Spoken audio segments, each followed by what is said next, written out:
রোজ রোজ এরকম লোভনীয় ফাস্টফুড খেতে কার না ভালো লাগে বলো?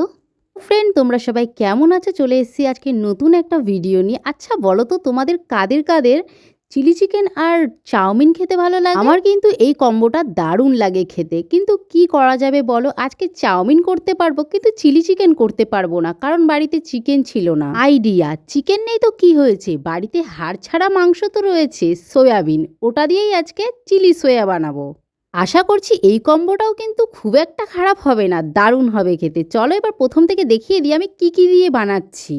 আমি সয়াবিনটাকে ম্যারিনেট করে রেখে দিয়েছিলাম 2 ঘন্টার জন্য। তার মধ্যে দিয়েছিলাম ধনেপাতা বাটা, আদা রসুনের পেস্ট, ভিনিগার দিয়েছিলাম, একটু স্বাদ মতন লবণ দিয়েছিলাম, একটা ডিম ফাটিয়ে দিয়েছিলাম আর কর্নফ্লাওয়ার দিয়ে আমি পকোড়াগুলো ভেজে নিয়েছি। ভাজার পরে রসুন কুচি আর পেঁয়াজ কেটে আমি সেটাকে ভেজে নিয়ে সস দিয়ে দিয়েছি। সস দিয়ে ভালো করে চিলি চিকেনের মতন মিশিয়ে নিয়েছি। এতে কতটা সুন্দর হয়েছে দেখো, না জানি খেতেও কত টেস্ট হবে। তোমরা এভাবে বানিয়ে অবশ্যই ট্রাই করো। আমি দেখো এদিকে চাউমিনটাও রেডি করে নিয়েছি।